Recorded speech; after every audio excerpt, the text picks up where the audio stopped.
The south of Italy, 9th century BC. Considered by the ancients to be a paradise on earth, southern Italy was the theater for an event that was destined to change the history of Western civilization. It all began here, at the Delphi Sanctuary in Greece. In a cave at the foot of Mount Parnassus, a group of citizens arrived from the island of Euboea, off the coast of Athens. They had left their homeland in search of more fertile lands to colonize. But why come here? What did they hope to find at Delphi? Was it a blessing from the god, Apollo? Apollo had both positive and negative sides, a strange, difficult, and sometimes dangerous god. But they needed his help. They were about to brave an uncharted and stormy sea that they hoped led to the Promised Land, which, for the Greeks of 2,000 years ago, was called Italy.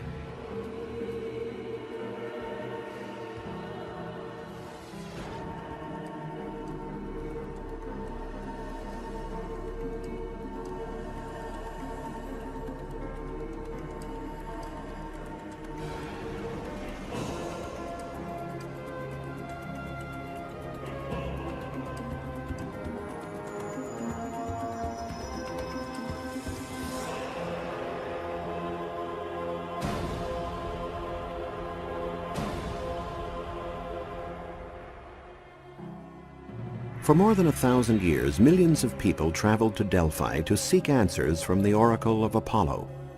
His advice was especially sought by colonists setting off to discover new lands. First, there were the uncharted and perhaps dangerous waters that they intended to cross. And second, was simply the religious and spiritual importance of the sanctuary at Delphi at that time. Standing almost 2,000 feet above the sea, between the Gulf of Corinth and Mount Parnassus, Delphi was the Greek or Hellenic world's most famous sanctuary. Some of the greatest masterpieces of Greek art were concentrated around the temple. Today, all that is left of the statues that once adorned the sanctuary are their bases.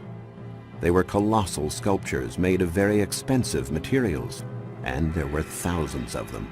The sight of them heightened the pilgrims' expectations. There was the bronze bull, donated by the inhabitants of the island of Corfu in 480 BC. This was in honor of a bull who dove into the sea, leading fishermen to a great catch of tuna. And the splendid bronze copy of the celebrated Trojan horse, donated by the inhabitants of Argos in thanks for the spoils of war from a victory over the Spartans. But the centerpiece of the sanctuary was the Temple of Apollo, the god that oversees all beginnings, the protector of order and harmony. For those who made the pilgrimage to Delphi in search of answers, the temple was an impressive sight. It had 6 columns made of tuff along its front and 15 on each side. The frontons were faced with marble. In the pronaos, or portico in front of the cella, famous maxims were inscribed on the columns such as, "All things in moderation," and "Know thyself," phrases which capture the deepest essence of Greek wisdom. But it was the words of Apollo, transmitted through his oracle, that resonated most deeply with the Greeks. The oracle's predictions were transmitted through the frenzied words of an old priestess who interpreted the answers of the god.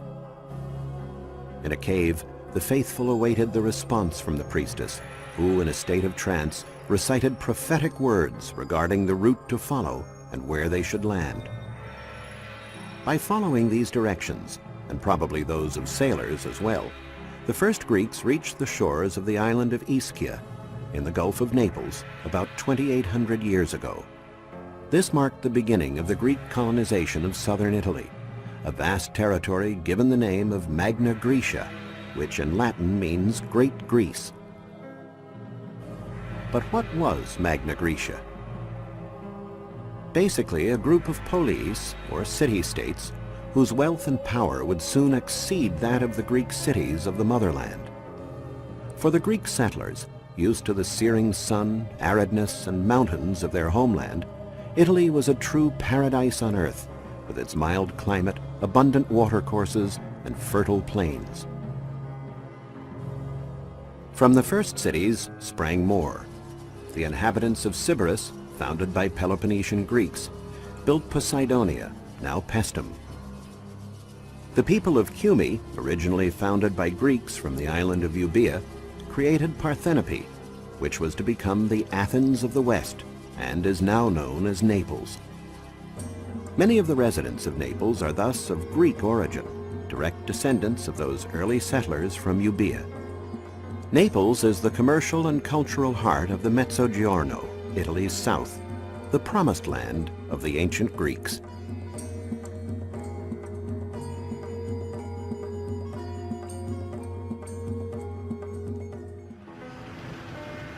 Excavations for the new subway line through the center of Naples have turned out to be a window on the city's past.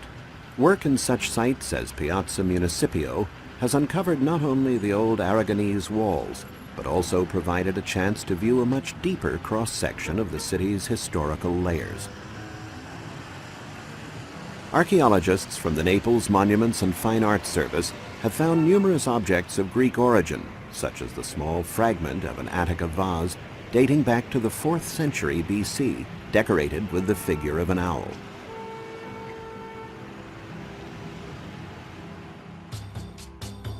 Naples remained a Greek city for many centuries, even during the domain of the Roman Empire. The Romans were fascinated by Greek culture, and for them Naples represented Greece, only 120 miles from their home, an open door to the allure and refinement of the Orient. Along the hills of Posillipo, a name taken from the Greek Posilipon, meaning the place where one's troubles end and rest can be found, the wealthy Romans built dozens of beautiful villas. Wanting to blend in, the Romans were happy to exchange their togas for the Greek pallium, to converse in Greek, listen to Greek music, and commission copies of Greek works of art. But Naples was not just a tourist attraction, a sort of amusement park for the Romans. The city was a capital of culture in its own right, where one could be born, live and die in the manner of the Greeks, as Virgil liked to say. And it was here in Naples that the great author of epics wrote the Aeneid. Reproductions of masterpieces of Greek sculpture were much sought after, a big business at the time.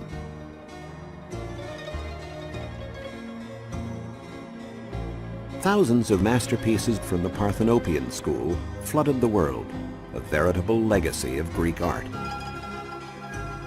The rich Romans paid, and paid quite well, to have imitations of famous works of art grace their villas and gardens.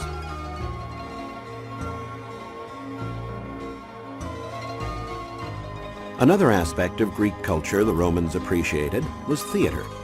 To stand on the stage of the Naples Theater was the dream of every artist, the consecration of a life, a yardstick of success. The ruins of the Naples Theater have been found buried under later constructions. If you go down into the basements of private residences now standing on the spot, you can discover what remains of the theater, made famous partly because it was the site of an exceptional premiere appearance. The Emperor Nero himself made his debut as a poet in this theater. Nero loved both poetry and music, and performed many times on this stage before an audience whom he spoke with in Greek.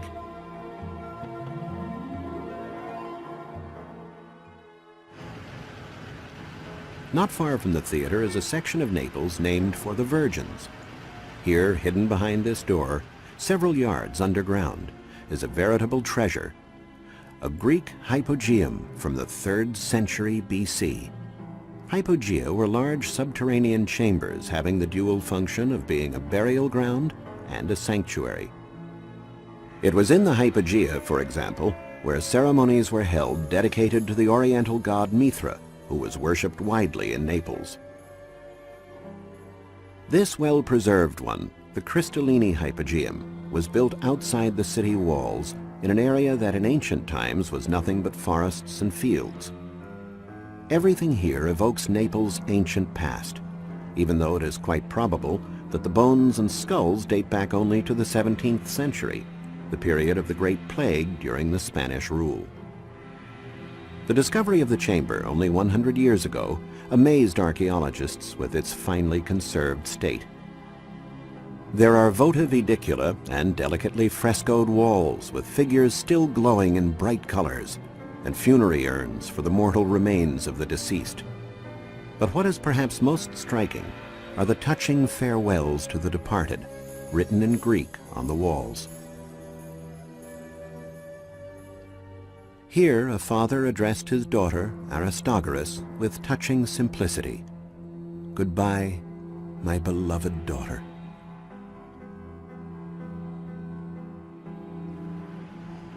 In the central part of the city is the spacious Agora.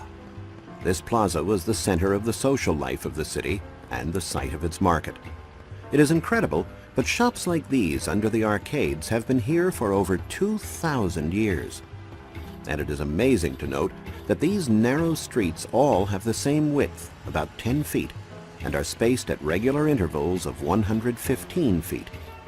The explanation given by archaeologists is that the modern-day streets still follow more or less exactly the Greek streets that were laid out when the city was founded 2,500 years ago.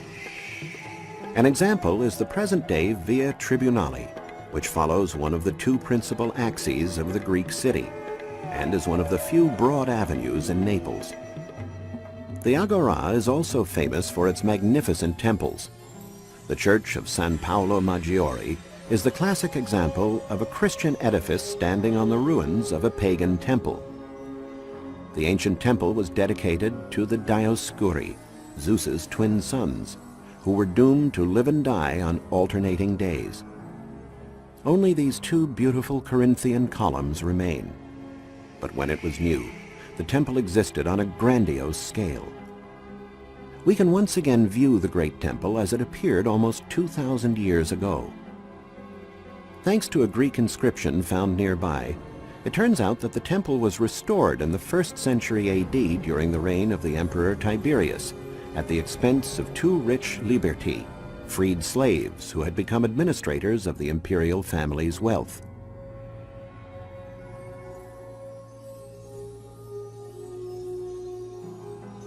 Through recent studies that established the ancient route of the perimeter walls, archaeologists now have a view of the entire ancient city of Naples.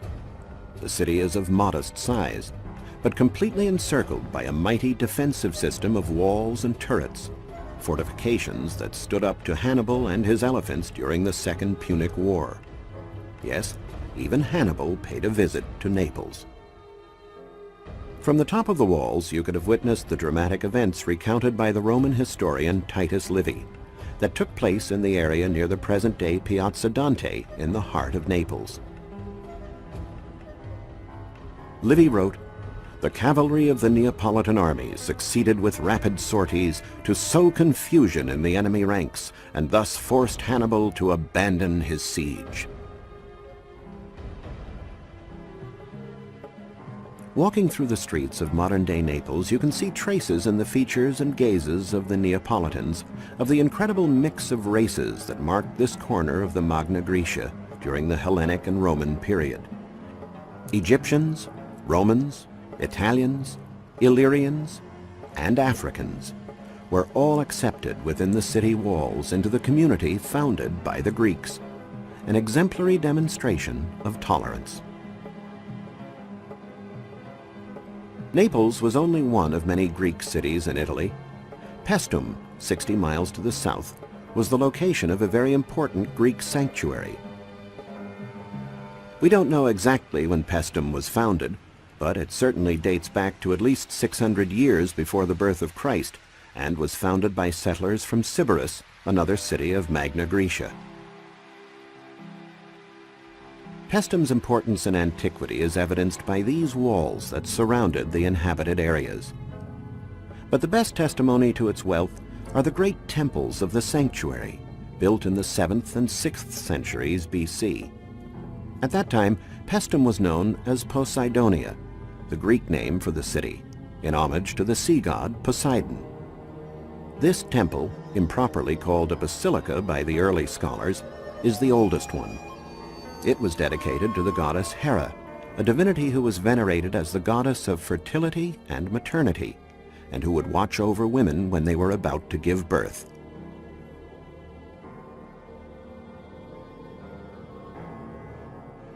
The temple has 50 well-preserved columns that taper towards the top. The capitals and the temple decoration in general are in Doric style. About 100 years after the construction of the basilica, the inhabitants of Paestum built the so-called Temple of Poseidon in the immediate vicinity. Actually, we do not know to whom the temple was dedicated, but it is one of the best preserved of Magna Graecia. It had symmetrical fronts, with 6 columns along each shorter side and 14 columns along each longer one. The complex of the 2 temples comprised the sacred area. At the time, the sight of the 2 stone giants shining in the sunlight must have been a view of rare beauty.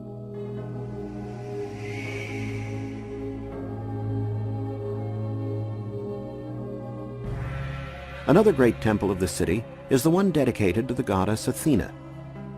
This temple is quite original to the expert's eye, since its external columns were Doric, while the columns and capitals around the cella, currently displayed in the Museum of Paestum, were Ionic. For modern scholars, this is the first known case of 2 different architectonic orders used in the same building.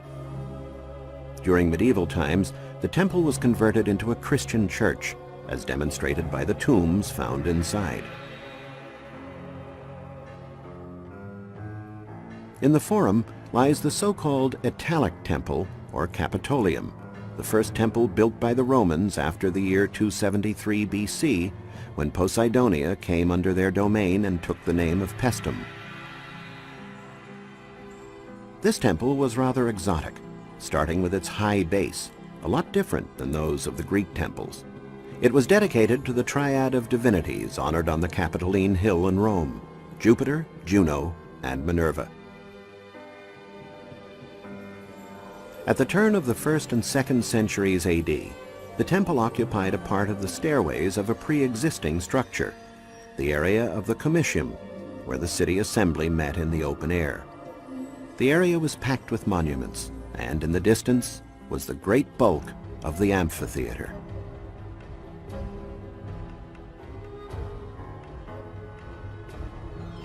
Sacred rites in these temples were carried out under strict guidelines.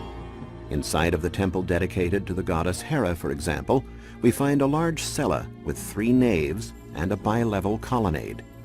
But in ancient times, it was only the priests and initiates who were allowed to walk down the colonnade and enter religious buildings.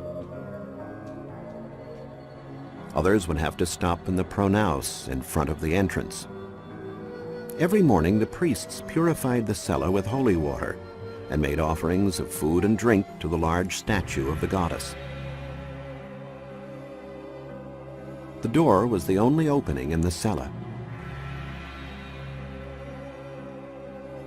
The wooden ceiling and the imposing statue of the goddess must have filled the hearts of the priests with an indescribably mystical sensation.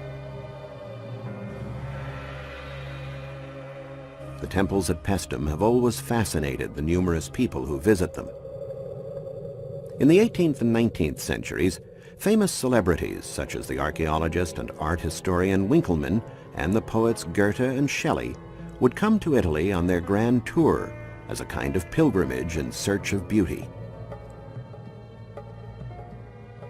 Another fascinating Greek site not far from Naples is a small fishing village known as Potswili. In ancient times it was called Dikyarchia, which in Greek means City of Justice. It was founded in 529 BC by refugees from the island of Samos, including the philosopher Pythagoras, who were fleeing the tyranny of Polycrates. The liberty they won was relatively short-lived. In 190 BC, a Roman colony was instituted on the ruins here that took the name of Puteoli, later becoming Potswili. On the promontory, the ancient acropolis of the city, the Romans built a large temple during the Augustan period. The temple was revealed again recently after a fire destroyed the church of San Proculo in 1963. Potswili was the most important port in the empire for descendants of the Greeks, Rome's true gateway to the sea. There were docks here for large cargo ships that transported goods all over the empire. Today, nothing remains of the ancient piers. Only a 19th century print that gives us a glimpse of its 15 arches. The economic and commercial importance of the city is evidenced by the Macellum, the market, second in size and variety of services only to that in Rome. The Macellum was also known as the Temple of Serapis, after the Greek divinity and patron of markets. In 1750, excavations in the Macellum were ordered by the King of Naples, Charles IV of the Bourbon dynasty. They immediately encountered a small mystery. The columns were pocked up to a certain height with strange and irregular holes. Studies showed that the holes were related to the phenomenon known as Bradyseism, the rising and falling of the Phlegrean coast with respect to the sea. The temple was thus at times submerged by the sea, and when it rose again it was marked by these holes made by mollusks known as lithophaga.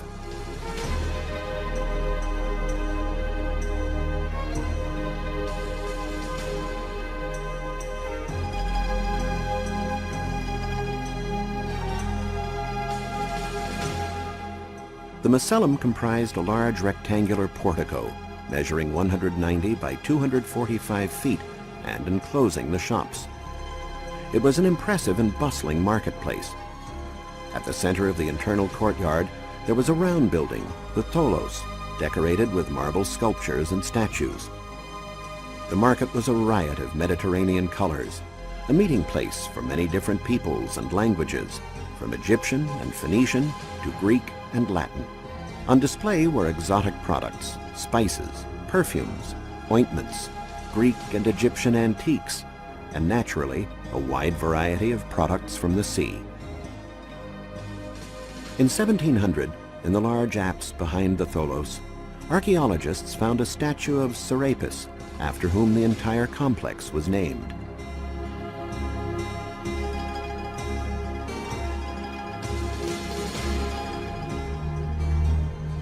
Not far from Potswili, in another part of the Phlegrean fields, is the beautiful and unsettling Solfatara, the best-known volcanic crater in the Phlegrean area. The volcano has been dormant for at least 2,000 years, but its characteristic phenomena are still visible today. There are few places where one has the clear impression of the phrase, "fire in the belly of the earth." Tradition has it that giants were chained here after being defeated in a bitter fight with almighty Jupiter. The Phlegrean fields, according to this ancient myth, are unstable because of the agitated, convulsive movements of these giants. Another area related to myths about the underworld is the nearby Lake of Averno. The door to Hades was said to be found on its shores, blanketed in ancient times with a thick forest. According to Virgil, the Sibyl's Cave was also here, where both Aeneas and Ulysses went to begin their journeys into the underworld. The Magna Graecia was a home to people who not only loved literature and art, music and poetry, architecture and drama, but who appreciated the lush landscape, the open seas, and the tantalizing mythology that came with the territory. For gods and goddesses, and sailors and warriors who came home from the sea, Magna Graecia was almost heaven on earth, an enchanting land, combining a nobility that was all Greece on a palette of exceptional beauty.